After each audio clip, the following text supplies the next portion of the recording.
Good day, everybody.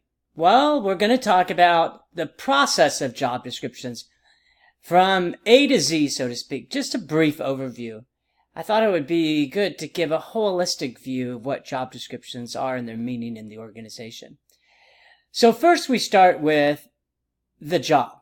So we feel that in an organization we need a new job and we need to hire somebody to do that job. But before you can hire somebody, you have to determine what they're going to do.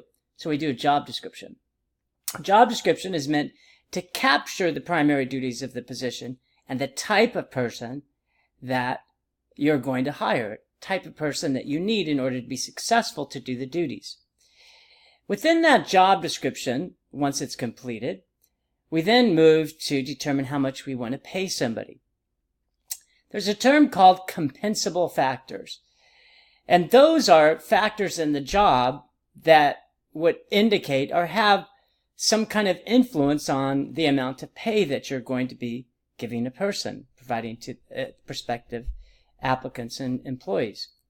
So compensable factors are things like, obviously education would be one. The more education, the more money you have to pay somebody.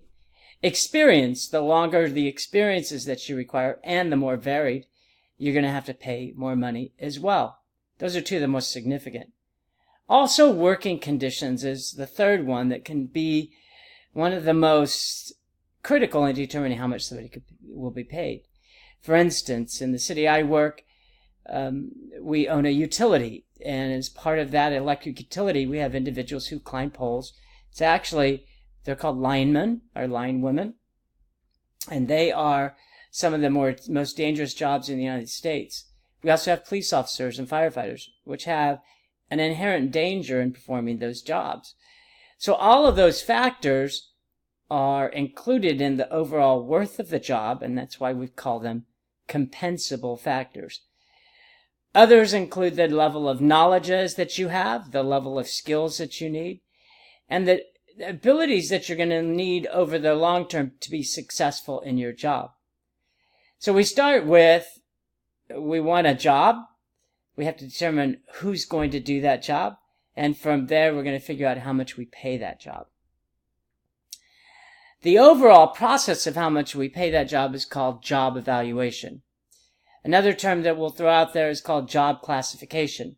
Once you've determined what this job is going to do, you have to classify it in a hierarchy within your organization. That is involved with job evaluation as well. For instance, the ones that are the most critical jobs are towards the top, and the ones that are the more common type of jobs are towards the bottom. It's almost like an accordion file, and each accordion file deals with salaries. And towards the front are the higher paid ones, toward the back are the lower paid ones. But the hierarchy of jobs, once they're created, is what's taken into account during the job evaluation process. So you have a job description. The process of creating a job description is called the job analysis process, where you analyze the job. Once you've determined the type of job and the title of the job, you go through the job evaluation process, where you determine how much you should pay that job. You use compensable factors to do that.